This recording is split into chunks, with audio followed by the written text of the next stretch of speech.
Ngasisu mahosagumna mayamgidamakta nungairaba pungawari ama puduna lakjari. Wari asibu ibirakpi Sophia. Wari asigi mamingna akhang kanbi linthoi. Mathai thaina achauba khul ama chingyada leirami. Khun asigi manakta nga marang kaina leiba turel ama cheli. Turel adugi haurakphamsi khul adugi nongchuk thangba chingdol dagini. Ching asida uwa marang kaina haubana lamlaki sa singsu marang kaina leirami. Khul asida leiriba khunja singi chanaba sa nga gidamakta awatpa amata leiramde. Asidasu natana lau singu taunaba chingmaya masu tampaki saruk singda marang kaina leirami. Khunja singsu thoidok hendokna suba nomba kanba ngakta oibana Saba thakpagi matangda awat apa amata leiramde. Khul asida mama mapana naitum pokchaba poirei kauba nupa macha ama leirami. Poireigi mapagi mamingna Tomal haina kaurami. Aduga mamagi mamingna Sakhi kaurami. Mathanta pokpagi haunabi mapa mamana luna chana taurami. Adubu poirei nupa macha ama oibana mangau khara thirami. Mapa mamana khulgi matau amataga phauba ningthina tinahaninglamde. Khungi amadi imungi thabak ingkhang phauba yari makhai yauhallamde. Mapa mamana machanupa poireibu senabada thabak ama oirami. Poirei hoigi yum pungchau chaude adubu makhoigi ingkholdi adugi matik yamna chawi.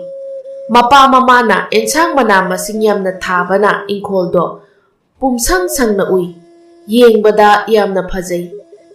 Poirei hoigi imung mi yamjadrabasu yamna nungsi chanana leimine. Poirei mangau khara thirabasu mapa mamana yadaba thabakta mai khak onsinde.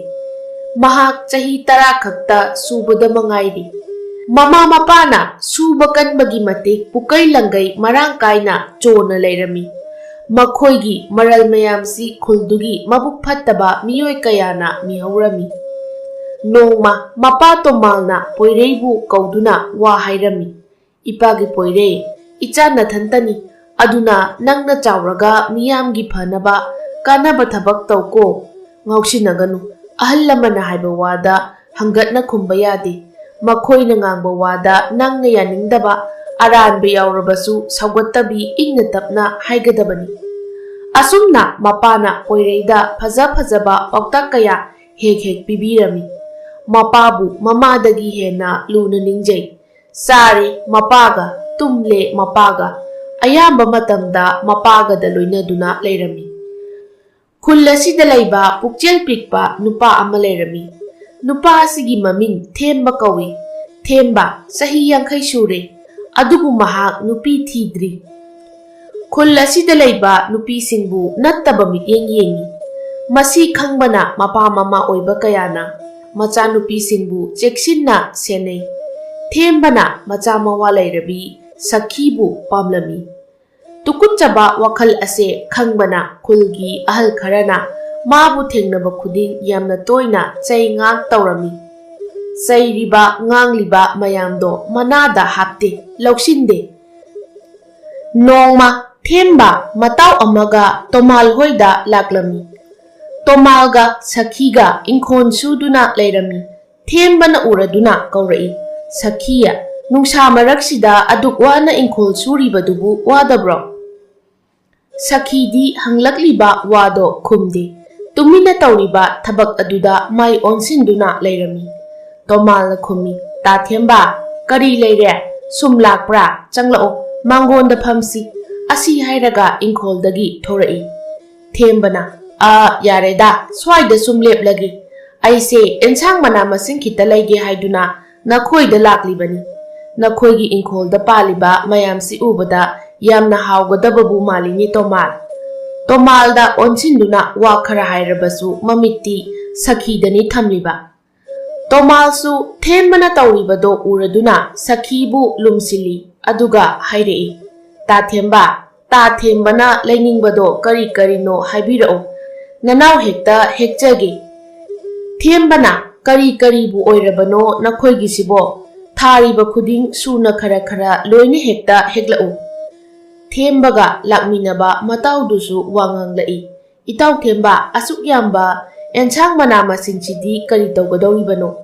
ꯄꯠꯇꯨꯅ ꯂꯣꯏꯅ ꯃꯥꯡꯕ ꯇꯥꯔꯦꯅꯦ꯫ ꯊꯦꯝꯕꯅ, ꯀꯔꯤꯒꯤ ꯃꯥꯡꯗꯧꯔꯤꯕꯅꯣ? ꯈꯨꯜ ꯑꯁꯨꯛ ꯌꯥꯝꯅ ꯆꯥꯎꯔꯤꯕꯁꯤꯗꯤ ꯊꯦꯡꯅ ꯊꯦꯡꯅꯕ ꯃꯤꯗ ꯍꯦꯛꯇ ꯄꯤꯔꯝꯕ ꯍꯥꯏꯗꯨꯅꯤ꯫ ꯑꯁꯤ ꯍꯥꯏꯔꯒ ꯅꯣꯛꯏ꯫ ꯇꯣꯃꯥꯜꯅ ꯃꯕꯨꯛꯅꯤꯡꯗ ꯈꯜꯂꯤ, ꯑꯁꯨꯛ ꯌꯥꯝꯅ ꯅꯥꯄꯜ ꯀꯥꯕ ꯃꯤꯁꯤꯕꯨ ꯍꯩꯅꯈꯤꯗ꯭ꯔꯦꯗ, ꯈꯔ ꯊꯨꯅ ꯍꯟꯈ꯭ꯔꯕꯗꯤ ꯐꯒꯗꯕꯅꯤ꯫ ꯁꯈꯤꯗꯤ ꯉꯁꯥꯏꯗꯒꯤ ꯉꯥꯡꯂꯤꯕ ꯃꯌꯥꯝꯁꯦ ꯇꯥꯅꯤꯡꯗ꯭ꯔꯗꯨꯅ ꯏꯃꯨꯡꯗ ꯆꯪꯈꯤꯔꯝꯃꯤ꯫ ꯉꯥꯏꯍꯥꯛꯀꯤ ꯃꯇꯨꯡ ꯊꯦꯝꯕꯁꯨ ꯃꯥꯅ ꯄꯥꯝꯂꯤꯕ ꯈꯔꯗꯣ ꯂꯩꯔꯒ ꯃꯌꯨꯝ ꯍꯟꯈ꯭ꯔꯦ꯫ ꯇꯣꯃꯥꯜꯁꯨ ꯏꯃꯨꯡꯗ ꯆꯪꯂꯛꯏ ꯑꯗꯨꯒ ꯃꯆꯥꯅꯨꯄꯥ ꯄꯣꯏꯔꯩꯕꯨ ꯀꯧꯔꯛꯏ꯫ ꯏꯄꯥꯒꯤ ꯄꯣꯏꯔꯩ, ꯏꯁꯤꯡ ꯈꯤꯇ ꯄꯨꯊꯣꯔꯛꯎ, ꯏꯄꯥ ꯏꯁꯤꯡ ꯌꯥꯝꯅ ꯈꯧꯔꯥꯡꯂꯦ꯫ ꯄꯣꯏꯔꯩꯁꯨ ꯇꯥꯔꯗꯨꯅ ꯃꯄꯥꯒꯤ ꯏꯁꯤꯡ ꯈꯔ ꯄꯨꯗꯨꯅ ꯊꯣꯛꯂꯛꯂꯦ꯫ ꯁꯈꯤꯁꯨ ꯅꯨꯃꯤꯗꯥꯡꯒꯤ ꯊꯣꯡꯅꯕ ꯍꯥꯏꯗꯨꯅ ꯍꯪꯒꯥꯝ ꯈꯔ ꯄꯨꯗꯨꯅ ꯊꯣꯔꯛꯂꯦ꯫ ꯑꯁꯨꯝꯅ ꯉꯥꯏꯍꯥꯛꯀꯤ ꯃꯇꯨꯡ ꯅꯨꯃꯤꯗꯥꯡ ꯑꯣꯏꯔꯛꯂꯦ꯫ ꯆꯥꯛ ꯊꯣꯡꯕ ꯂꯣꯏꯔꯗꯨꯅ ꯃꯈꯣꯏ ꯑꯍꯨꯝ ꯄꯨꯟꯅ ꯆꯥꯊꯣꯛꯃꯤꯟꯅꯔꯦ꯫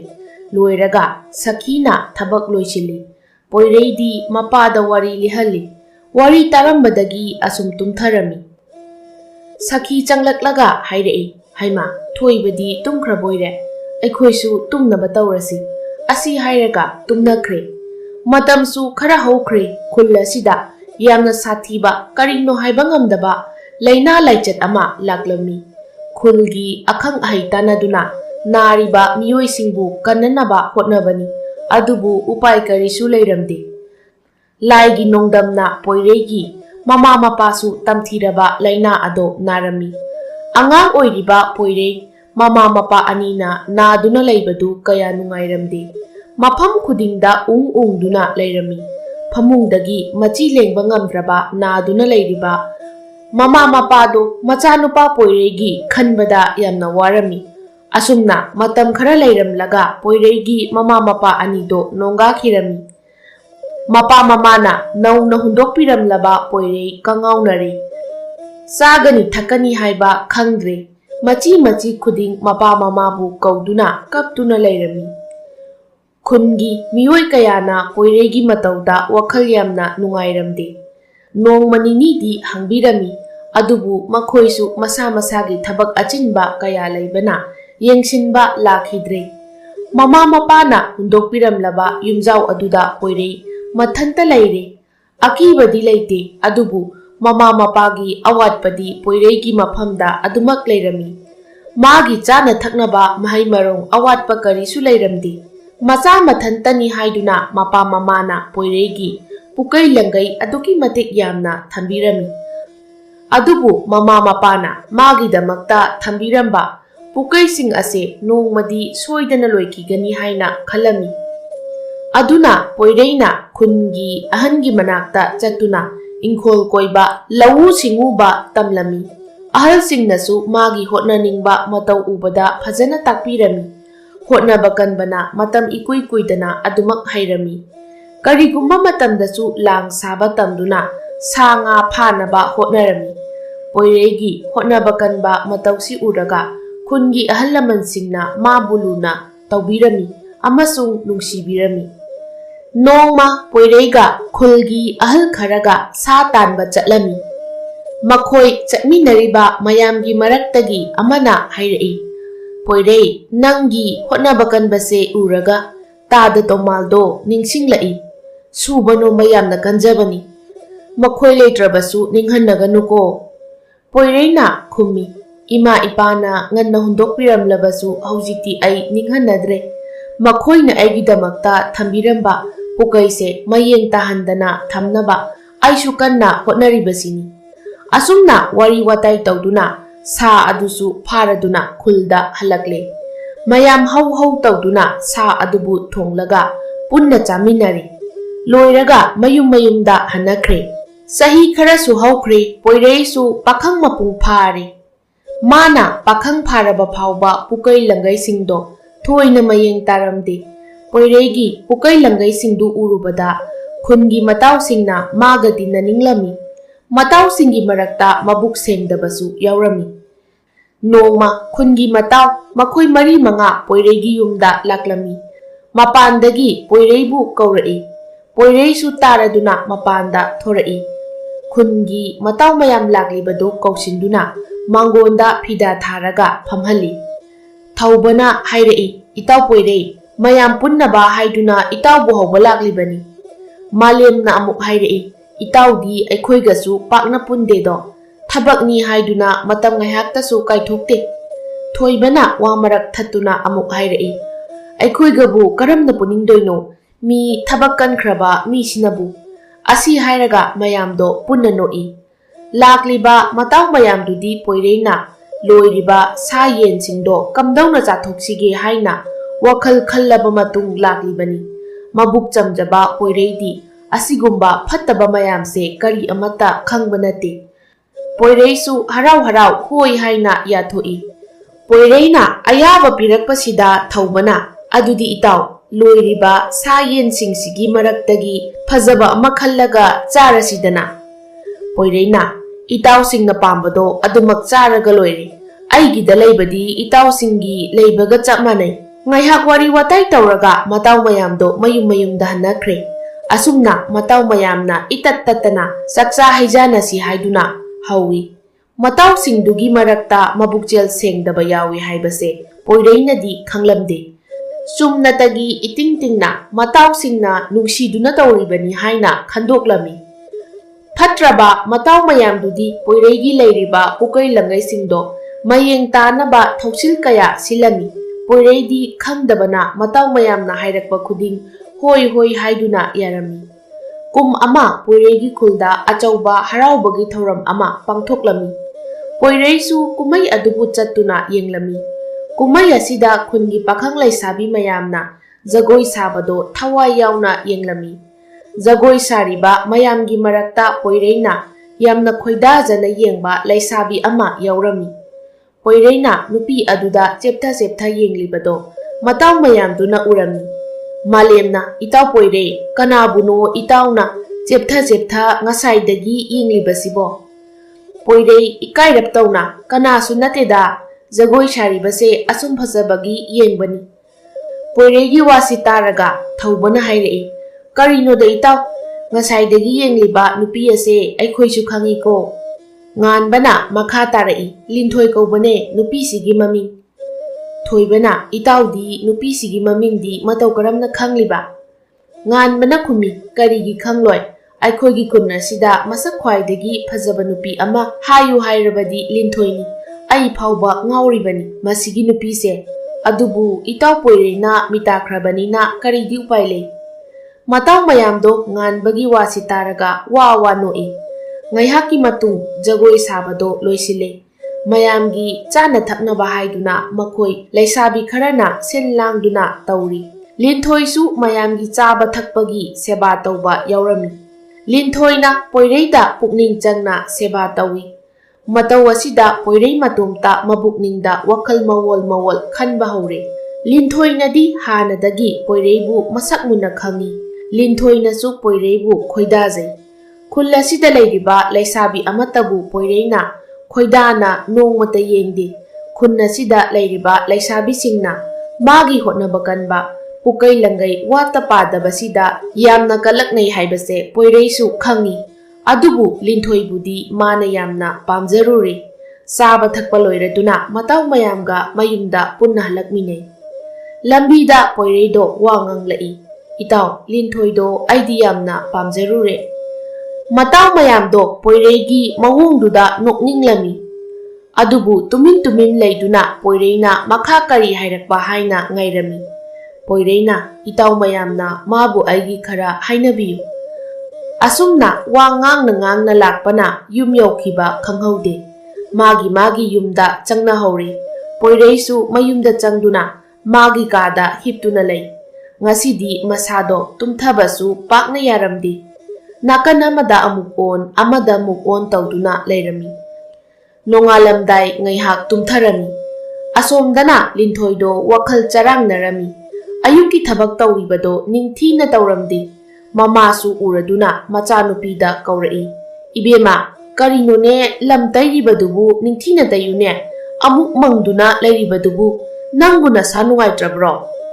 Mamana wa nganglakpasida ikhang khangna Linthoi khumi. Karisu tawdi ima loisilage. Asi hairaga lamdo sat sat tairaga maninglomda changkhre. Linthoi lukhrabi machani mamagi mamingna nganbi kawi. Nganbi chahi yamsilakle. Mana piklingai mapa laikhidre. Mama lukhrabi na maabu wana yoklakpani. Lukhrabi macha oirabasu Linthoi phisalonsa tawduna mamagi mateng pangi. Masak matau thoidok hendokna phajabana khungi pakhangsingna mabu mitanarami. Thabak loiraga mamaga punna sak chathokminari. Mamasu khungi kaithelda machanupina saba phisingdo puduna yonba chatkre. Asomdana poireisu kaithelda imungi awat apa khara leiruge haiduna laklami. Linthoigi mamana yoliba phi adugi maraktagi poireina yamna pamba phi ama yaubadu uraga manakta changsilai. Poireina ima asigi phi ase nasa leijarage. Linthoigi mamana hoi hoi ibungo laikro hongna pige. Asi hairaga poireida phi adopirei. Poireisu sel piramlaga thoklakli. Atai mana leigadaba pot khara leiraga mayumda halakli.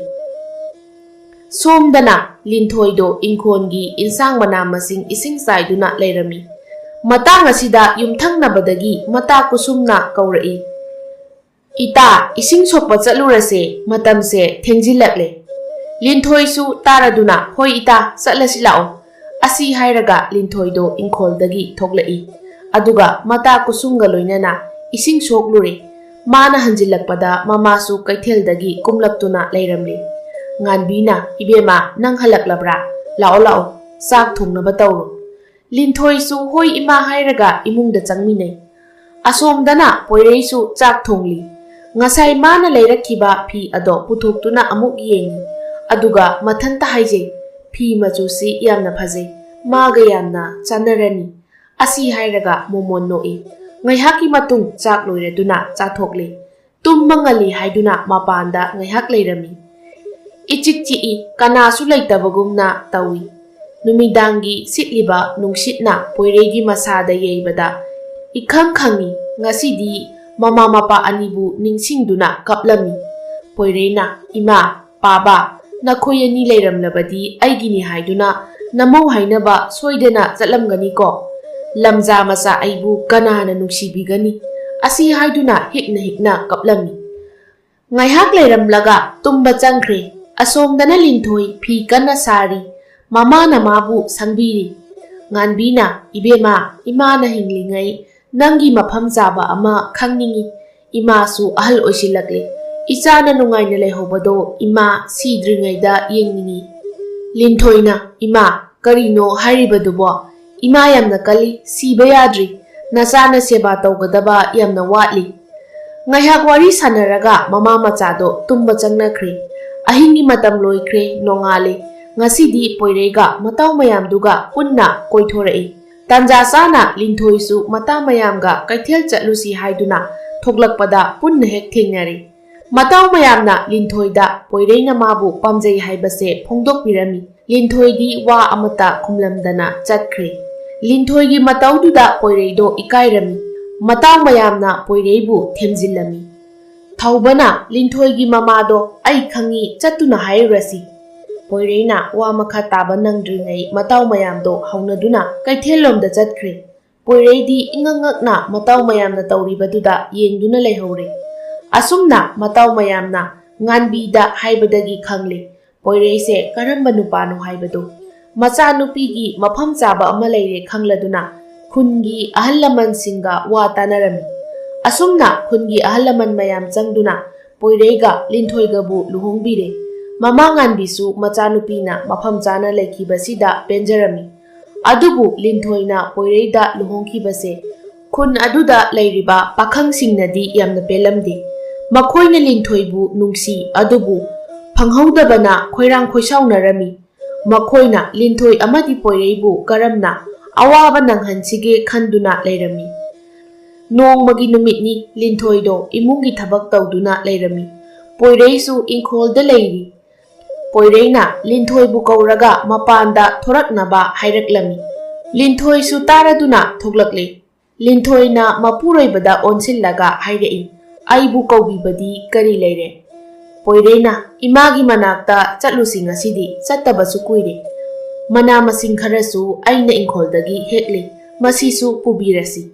ꯂꯤꯟꯊꯣꯏꯁꯨ ꯍꯣꯏ ꯍꯥꯏꯔꯝꯂꯒ ꯏꯃꯨꯡꯗ ꯆꯪꯈ꯭ꯔꯦ꯫ ꯄꯣꯏꯔꯩꯁꯨ ꯃꯈꯣꯡ ꯃꯈꯨꯠ ꯍꯥꯝꯗꯣꯛꯂꯒ ꯏꯃꯨꯡꯗ ꯆꯪꯂꯛꯂꯦ꯫ ꯉꯥꯏꯍꯥꯛ ꯂꯩꯔꯒ ꯂꯤꯟꯊꯣꯏꯒꯤ ꯃꯌꯨꯝꯗ ꯂꯤꯟꯊꯣꯏꯒ ꯄꯣꯏꯔꯩꯒꯗꯣ ꯂꯥꯛꯃꯤꯟꯅꯔꯝꯃꯤ꯫ ꯃꯌꯨꯝ ꯌꯧꯔꯗꯨꯅ ꯃꯃꯥꯕꯨ ꯀꯧꯔꯛꯏ, "ꯏꯃꯥ, ꯑꯩꯈꯣꯏ ꯂꯥꯛꯏꯌꯦ." ꯉꯥꯟꯕꯤꯁꯨ ꯇꯥꯔꯗꯨꯅ ꯃꯄꯥꯟꯗ ꯊꯣꯛꯂꯛꯏ꯫ ꯃꯆꯥꯒ ꯃꯌꯥꯒ ꯑꯣꯏꯔꯝꯕꯗꯨꯗ ꯍꯔꯥꯎꯅ ꯀꯧꯁꯤꯜꯂꯤ, "ꯅꯈꯣꯏ ꯑꯣꯏꯔꯦ, ꯂꯥꯛꯑꯣ ꯂꯥꯛꯑꯣ, ꯆꯪꯂꯛꯑꯣ."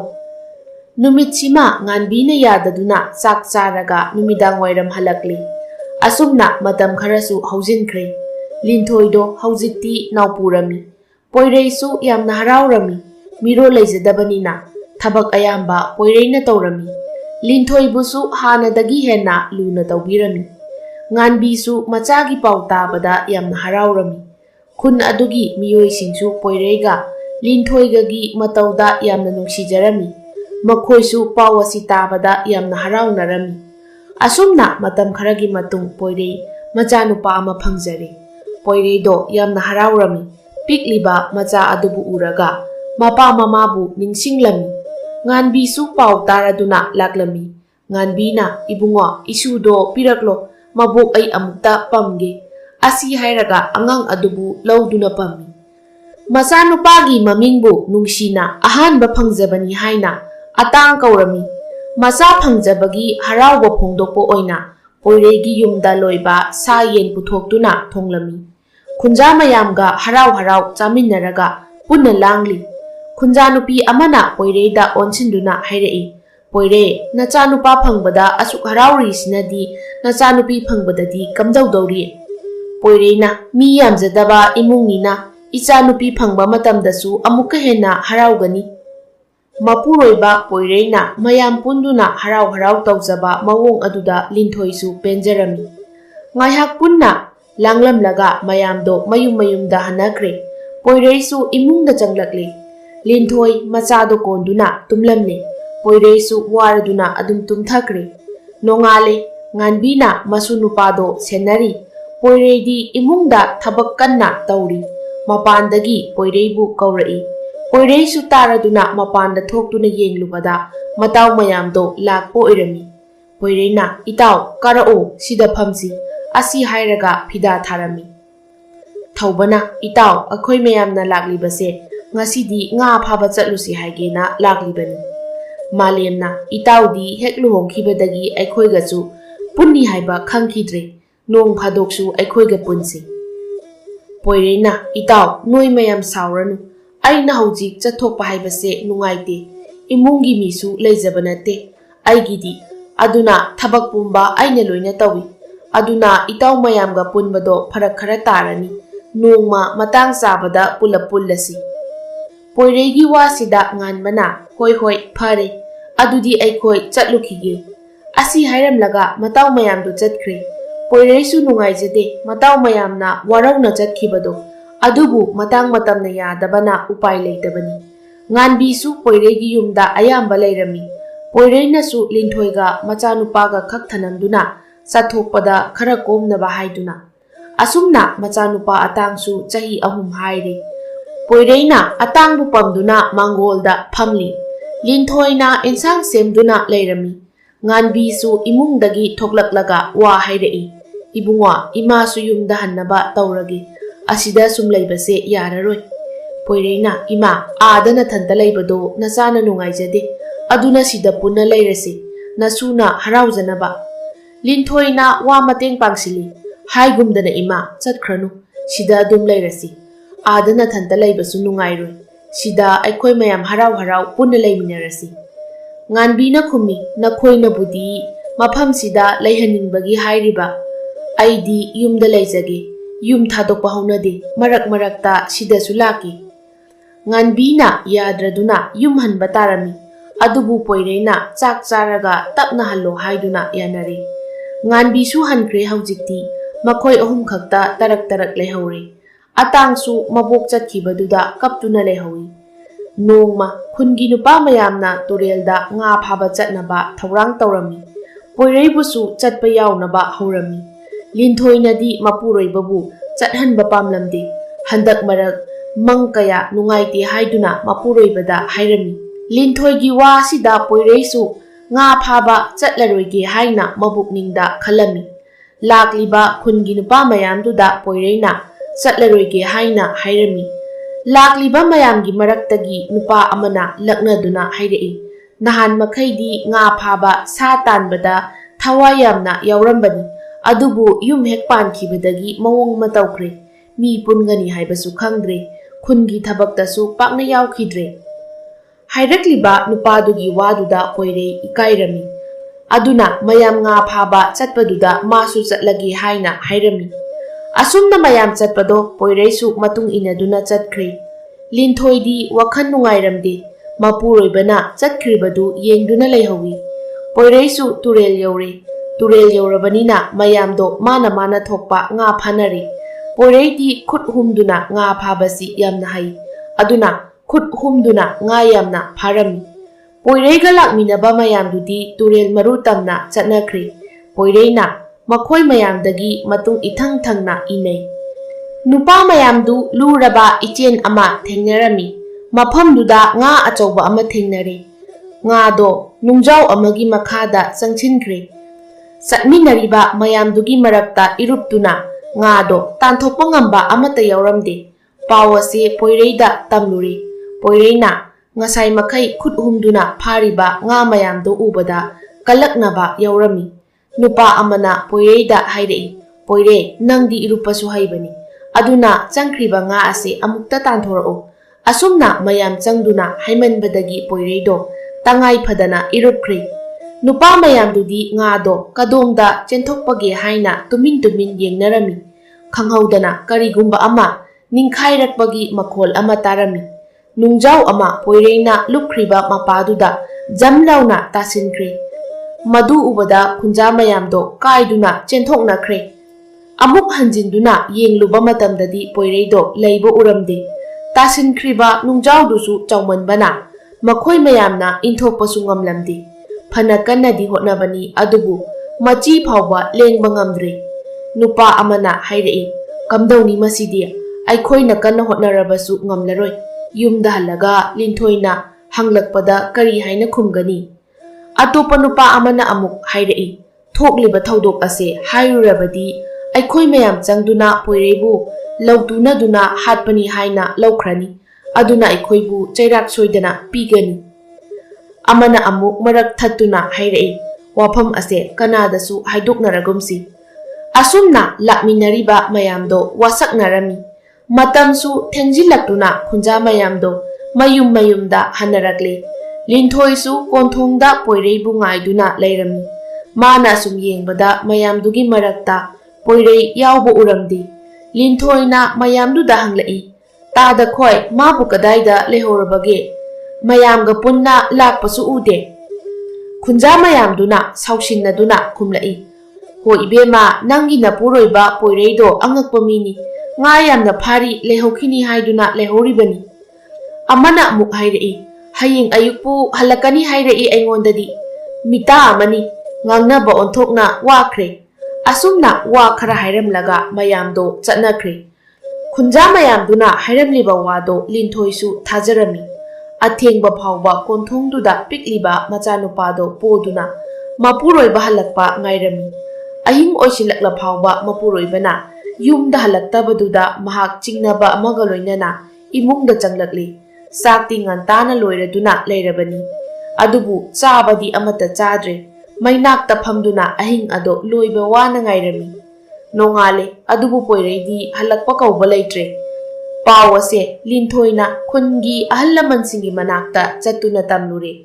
ꯑꯍꯜꯁꯤꯡ ꯑꯗꯨꯅ ꯈꯨꯟꯖꯥ ꯃꯌꯥꯝꯗꯣ ꯂꯣꯏꯅ ꯀꯧꯔꯝꯃꯤ꯫ ꯃꯈꯣꯏꯁꯤꯡꯗ ꯋꯥꯍꯪ ꯄꯥꯎꯍꯪ ꯇꯧꯔꯝꯃꯤ꯫ ꯉꯥ ꯐꯥꯕ ꯆꯠꯃꯤꯟꯅꯔꯨꯕ ꯅꯨꯄꯥ ꯃꯌꯥꯝꯗꯨꯁꯨ ꯑꯃꯠꯇ ꯑꯣꯏꯅ ꯈꯨꯝꯃꯤ, "ꯄꯣꯏꯔꯩꯗꯤ ꯑꯩꯈꯣꯏꯅ ꯍꯜꯂꯁꯤ ꯍꯥꯏꯕꯗ ꯌꯥꯗꯦ, ꯉꯥ ꯐꯥꯗꯨꯅ ꯑꯗꯨꯃꯛ ꯂꯩꯍꯧꯕꯅꯤ"꯫ ꯑꯍꯜꯁꯤꯡꯗꯨꯁꯨ ꯈꯨꯜ ꯑꯗꯨꯗ ꯂꯩꯕ ꯑꯃꯥꯏꯕ ꯑꯍꯟꯁꯤꯡꯗꯣ ꯈꯨꯟ ꯑꯗꯨꯗ ꯂꯩꯕ ꯑꯃꯥꯏꯕ ꯑꯃꯒ ꯂꯣꯏꯅꯅ ꯃꯌꯥꯝ ꯍꯧꯅꯔꯗꯨꯅ ꯃꯐꯝ ꯑꯗꯨ ꯐꯥꯎꯕ ꯂꯥꯛꯂꯝꯃꯤ꯫ ꯇꯨꯔꯦꯜ ꯌꯧꯔꯗꯨꯅ ꯃꯈꯣꯏ ꯃꯌꯥꯝꯅ ꯄꯣꯏꯔꯩꯕꯨ ꯀꯧꯗꯨꯅ ꯆꯠꯂꯝꯃꯤ꯫ ꯅꯨꯄꯥ ꯑꯃꯅ ꯏꯔꯦꯟ ꯑꯆꯧꯕ ꯑꯃꯒꯤ ꯃꯄꯥꯟꯗ ꯄꯣꯏꯔꯩꯒꯤ ꯉꯥ ꯇꯨꯡꯒꯣꯟ ꯇꯥꯗꯨꯅ ꯂꯩꯔꯝꯕꯗꯣ ꯊꯦꯡꯅꯔꯤ꯫ ꯇꯨꯡꯒꯣꯟ ꯑꯗꯨꯗ ꯉꯥ ꯑꯃꯠꯇ ꯌꯥꯎꯔꯝꯗꯕꯗꯨ ꯎꯕꯗ ꯆꯦꯜꯂꯛꯇꯨꯅ ꯃꯌꯥꯝꯗ ꯄꯥꯎ ꯑꯗꯣ ꯇꯝꯂꯝꯃꯤ꯫ ꯃꯈꯣꯏ ꯅꯨꯄꯥ ꯈꯔ ꯎꯃꯪ ꯋꯥꯃꯪꯗ ꯆꯪꯗꯨꯅ ꯊꯤꯕꯗ ꯈꯨꯗꯝ ꯆꯥꯡꯗꯝ ꯑꯃꯠꯇ ꯐꯪꯂꯝꯗꯦ꯫ ꯅꯨꯄꯥ ꯑꯃꯅ ꯍꯥꯏꯔꯛꯏ, ꯂꯥꯏꯅ ꯆꯦꯟꯕ ꯁꯣꯏꯗꯅ ꯑꯣꯏꯒꯅꯤ꯫ ꯑꯃꯥꯏꯕ ꯑꯗꯨꯅꯁꯨ ꯂꯥꯏꯅ ꯆꯦꯟꯕ ꯑꯣꯏꯔꯝꯒꯅꯤ ꯍꯥꯏꯔꯝꯃꯤ꯫ ꯑꯗꯨꯅ ꯑꯣꯛ ꯌꯦꯟ ꯍꯥꯠꯇꯨꯅ ꯂꯥꯏꯒꯤ ꯄꯣꯠꯂꯝ ꯆꯩꯔꯝ ꯀꯌꯥ ꯀꯠꯊꯣꯛꯂꯦ꯫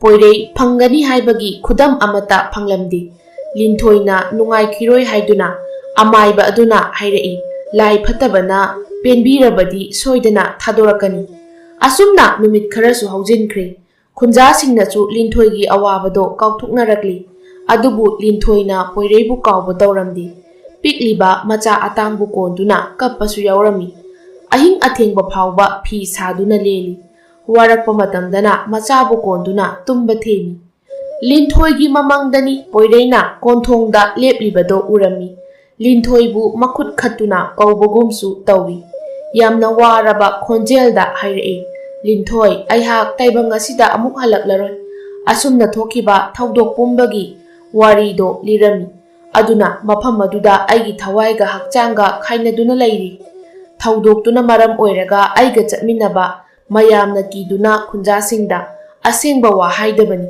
ꯑꯗꯨꯅ ꯈꯨꯟꯗꯨꯗ ꯂꯩꯕꯗ ꯅꯃꯥ ꯅꯆꯥ ꯌꯥꯝꯅ ꯆꯦꯛꯁꯤꯟꯅ ꯂꯩꯒꯗꯕꯅꯤ꯫ ꯃꯔꯨꯞ ꯈꯟꯕꯗ ꯆꯦꯛꯁꯤꯜꯂꯨ꯫ ꯅꯪꯒꯤ ꯑꯋꯥꯕ ꯇꯥꯔꯕ ꯃꯇꯝꯗ ꯃꯇꯦꯡ ꯇꯧꯕꯤꯔꯛꯄ ꯃꯤꯗꯣ ꯑꯁꯦꯡꯕ ꯃꯔꯨꯞꯅꯤ꯫ ꯑꯁꯤꯕꯒꯤ ꯂꯝꯗꯝꯁꯤꯗ ꯑꯩꯅ ꯅꯪꯕꯨ ꯉꯥꯏꯗꯨꯅ ꯂꯩꯔꯝꯒꯦ꯫ ꯑꯗꯨꯒ ꯂꯤꯟꯊꯣꯏ, ꯅꯍꯥꯛꯅ ꯀꯅꯥꯒꯤ ꯃꯐꯝꯗꯁꯨ ꯂꯃꯟ ꯈꯨꯝꯒꯦ ꯈꯟꯒꯅꯨ꯫ ꯋꯥꯍꯩ ꯈꯔ ꯑꯁꯤ ꯍꯥꯏꯔꯝꯂꯒ ꯄꯣꯏꯔꯩꯗꯣ ꯃꯥꯡꯈ꯭ꯔꯦ꯫ ꯎꯕ ꯐꯪꯈꯤꯗ꯭ꯔꯦ꯫ ꯂꯤꯟꯊꯣꯏꯅ ꯉꯥꯏꯈꯣ, ꯆꯠꯈꯤꯕ ꯌꯥꯔꯣꯏ ꯍꯥꯏꯅ ꯂꯥꯎꯏ꯫ ꯃꯤꯀꯞ ꯊꯣꯛꯂꯦ꯫ ꯃꯪꯅꯤ ꯍꯥꯏꯕ ꯍꯧꯖꯤꯛꯇ ꯈꯪꯂꯦ꯫ ꯑꯗꯨꯕꯨ ꯑꯍꯤꯡꯅꯤ ꯍꯥꯏꯕ ꯀꯥꯎꯗꯨꯅ ꯃꯆꯥꯕꯨ ꯄꯣꯗꯨꯅ ꯀꯣꯟꯊꯣꯡꯗ ꯄꯣꯏꯔꯩꯕꯨ ꯂꯩꯕ꯭ꯔꯥ ꯍꯥꯏꯅ ꯊꯤꯔꯝꯃꯤ꯫ ꯁꯥ ꯌꯦꯟꯒꯤ ꯃꯀꯣꯟꯗ ꯐꯥꯎꯕ ꯆꯪꯗꯨꯅ ꯄꯣꯏꯔꯩ ꯂꯩꯕ꯭ꯔꯥ ꯍꯥꯏꯅ ꯊꯤꯈꯤ꯫ ꯑꯗꯨꯕꯨ ꯐꯪꯂꯝꯗꯦ꯫ ꯑꯁꯨꯝꯅ ꯅꯣꯡꯉꯥꯜꯂꯦ꯫ ꯂꯤꯟꯊꯣꯏ ꯆꯥꯛ ꯉꯟꯅ ꯊꯣꯡꯗꯣꯛꯂꯦ꯫ ꯑꯗꯨꯒ ꯆꯥꯛꯌꯣꯝ ꯌꯣꯝꯂꯒ ꯈ꯭ꯋꯥꯡ ꯏꯌꯣꯡꯒꯤ ꯄꯣꯠꯂꯝꯒ ꯂꯣꯏꯅꯅ ꯑꯇꯥꯡꯕꯨ ꯄꯣꯠꯁꯤꯟꯗꯨꯅ ꯇꯨꯔꯦꯜ ꯇꯝꯅ ꯆꯠꯂꯝꯃꯤ꯫ ꯇꯨꯔꯦꯜ ꯌꯧꯔꯗꯨꯅ ꯇꯨꯔꯦꯜ ꯃꯄꯥꯟꯗꯨꯗ ꯐꯤ ꯑꯃꯒꯤ ꯃꯊꯛꯇ ꯑꯇꯥꯡꯕꯨ ꯍꯤꯞꯍꯟꯗꯨꯅ ꯊꯝꯂꯦ꯫ ꯂꯤꯟꯊꯣꯏꯗꯤ ꯈ꯭ꯋꯥꯡ ꯏꯌꯣꯡ ꯇꯤꯡꯊꯣꯛꯂꯒ ꯐꯤ ꯁꯥꯔꯤ꯫ ꯐꯤ ꯁꯥꯅ ꯁꯥꯅ ꯏꯔꯦꯟꯗꯨꯗ ꯂꯩꯔꯤꯕ ꯋꯥꯏꯈꯨꯁꯤꯡꯗꯨꯗ ꯀꯞꯇꯨꯅ ꯍꯥꯏꯔꯛꯏ, ꯏꯇꯥꯔꯣꯏ ꯋꯥꯏꯈꯨꯁꯥ, ꯅꯈꯣꯏꯅ ꯑꯩꯕꯨ ꯅꯨꯡꯁꯤꯕꯤꯌꯨ꯫ ꯑꯩꯒꯤ ꯀꯅꯥꯁꯨ ꯂꯩꯖꯗꯦ꯫ ꯅꯈꯣꯏꯅ ꯅꯨꯡꯖꯥꯎꯁꯤꯒꯤ ꯃꯈꯥꯗ ꯆꯪꯕꯤꯌꯨ꯫ ꯃꯗꯨꯗ ꯃꯤꯒꯤ ꯍꯛꯆꯥꯡ ꯂꯩꯔꯝꯒꯅꯤ꯫ ꯃꯗꯣ ꯑꯩꯒꯤ ꯏꯄꯨꯔꯣꯏꯕꯒꯤ ꯍꯛꯆꯥꯡꯅꯤ꯫ ꯃꯥꯒꯤ ꯃꯁꯝ ꯁꯝꯅꯥ ꯑꯃꯇꯪ ꯑꯣꯏꯔꯕꯁꯨ, ꯈꯨꯖꯤꯟ ꯑꯃꯠꯇ ꯑꯣꯏꯔꯕꯁꯨ ꯄꯨꯕꯤꯔꯛꯇꯨꯅ ꯑꯩꯉꯣꯟꯗ ꯁꯤꯟꯅꯕꯤꯌꯨ꯫ ꯂꯤꯟꯊꯣꯏꯒꯤ ꯋꯥꯗꯨ ꯇꯥꯕꯗ ꯋꯥꯏꯈꯨꯁꯤꯡꯗꯣ ꯍꯧꯅꯗꯨꯅ ꯅꯨꯡꯖꯥꯎꯗꯨꯒꯤ ꯃꯈꯥꯗ ꯂꯨꯞꯈ꯭ꯔꯦ꯫ ꯉꯥꯏꯍꯥꯛ ꯂꯩꯔꯒ ꯋꯥꯏꯈꯨ ꯑꯃꯅ ꯄꯣꯏꯔꯩꯒꯤ ꯈꯨꯖꯤꯟ ꯑꯃꯗꯤ ꯁꯔꯨ ꯃꯆꯦꯠ ꯈꯔ ꯆꯞꯇꯨꯅ ꯄꯨꯈꯠꯂꯛꯂꯒ ꯇꯣꯔꯕꯥꯟꯗ ꯊꯝꯂꯔꯤ꯫ ꯋꯥꯏꯈꯨꯁꯤꯡꯅ ꯄꯨꯈꯠꯂꯛꯂꯤꯕ ꯈꯨꯖꯤꯟ ꯑꯃꯗꯤ ꯁꯔꯨ ꯃꯆꯦꯠꯇꯨ ꯃꯄꯨꯔꯣꯏꯕꯒꯤꯅꯤ ꯍꯥꯏꯕ ꯈꯪꯂꯝꯃꯤ꯫ ꯃꯥꯒꯤ ꯃꯃꯪꯗ ꯃꯄꯨꯔꯣꯏꯕꯅ ꯍꯥꯏꯔꯝꯕ ꯄꯨꯝꯕ ꯆꯨꯝꯕꯁꯤꯗ ꯂꯤꯟꯊꯣꯏꯅ ꯃꯆꯥꯕꯨ ꯀꯣꯟꯗꯨꯅ ꯍꯤꯛꯅ ꯍꯤꯛꯅ ꯀꯞꯄꯤ꯫ ꯑꯁꯨꯝꯅ ꯐꯪꯂꯤꯕ ꯈꯨꯖꯤꯟ ꯑꯃꯗꯤ ꯁꯔꯨ ꯃꯆꯦꯠꯇꯨ ꯄꯨꯗꯨꯅ ꯃꯌꯨꯝꯗ ꯍꯜꯂꯛꯂꯤ꯫ ꯂꯤꯟꯊꯣꯏꯅ ꯁꯥꯔꯤꯕ ꯐꯤ ꯑꯗꯨꯗ ꯄꯣꯏꯔꯩꯒꯤ ꯈꯨꯖꯤꯟ ꯑꯃꯗꯤ ꯁꯔꯨ ꯃꯆꯦꯠꯁꯤꯡꯗꯨꯒꯤ ꯃꯁꯛ ꯃꯑꯣꯡ ꯌꯦꯡꯂꯒ ꯃꯌꯦꯛ ꯊꯣꯛꯍꯟꯗꯨꯅ ꯁꯥꯔꯝꯃꯤ꯫ ꯃꯁꯤꯅ ꯃꯄꯨꯔꯣꯏꯕꯒꯤ ꯈꯨꯗꯝ ꯑꯣꯏꯍꯜꯂꯝꯃꯤ꯫ ꯃꯥꯅ ꯁꯥꯕ ꯐꯤꯗꯣ ꯈꯨꯟꯒꯤ ꯅꯨꯄꯤ ꯃꯌꯥꯝꯅ ꯌꯥꯝꯅ ꯄꯥꯝꯅꯔꯝꯃꯤ꯫ ꯈꯨꯟꯒꯤ ꯅꯨꯄꯤ ꯑꯃꯅ ꯍꯥꯏꯔꯝꯃꯤ, ꯑꯩꯈꯣꯏ ꯅꯨꯄꯤ ꯃꯌꯥꯝꯕꯨꯁꯨ ꯐꯤ ꯑꯁꯦ ꯁꯥꯕ ꯇꯝꯕꯤꯌꯨ꯫ ꯂꯤꯟꯊꯣꯏꯁꯨ ꯌꯥꯔꯝꯃꯤ꯫ ꯃꯤꯑꯣꯏ ꯈꯔꯒꯤ ꯐꯤ ꯁꯥꯕꯤꯇ ꯅꯠꯇꯅ ꯈꯨꯟꯒꯤ ꯅꯨꯄꯤꯁꯤꯡꯕꯨꯁꯨ ꯐꯤ ꯑꯗꯨꯕꯨ ꯁꯥꯕ ꯇꯝꯕꯤꯔꯝꯃꯤ꯫ ꯐꯤꯗ ꯍꯛꯂꯤꯕ ꯃꯌꯦꯛ ꯑꯗꯣ ꯄꯣꯏꯔꯩꯒꯤ ꯊꯋꯥꯏꯅꯤ ꯍꯥꯏꯅ ꯂꯧꯖꯩ꯫ ꯑꯗꯨꯅ ꯈꯨꯟꯗꯨꯗ ꯄꯣꯏꯔꯩꯗꯣ ꯉꯁꯤꯁꯨ ꯍꯤꯡꯗꯨꯅ ꯂꯩꯔꯤ ꯍꯥꯏꯅ ꯂꯤꯟꯊꯣꯏꯅ ꯃꯕꯨꯛꯅꯤꯡꯗ ꯈꯜꯂꯝꯃꯤ꯫ ꯃꯃꯪ ꯑꯃꯁꯨꯡ ꯇꯥꯏꯕꯪꯗ ꯊꯦꯡꯅꯈꯤꯕ ꯊꯧꯗꯣꯛ ꯑꯃꯠꯇ ꯈꯨꯟꯒꯤ ꯃꯤꯁꯤꯡꯗ ꯂꯤꯟꯊꯣꯏꯅ ꯇꯝꯂꯝꯗꯦ꯫ ꯃꯄꯨꯔꯣꯏꯕꯅ ꯊꯝꯕꯤꯔꯝꯕ ꯃꯔꯟ ꯃꯊꯨꯝ ꯄꯨꯝꯕ ꯂꯩꯇ ꯂꯥꯏꯔꯁꯤꯡꯗ ꯗꯥꯟ ꯇꯧꯔꯝꯃꯤ꯫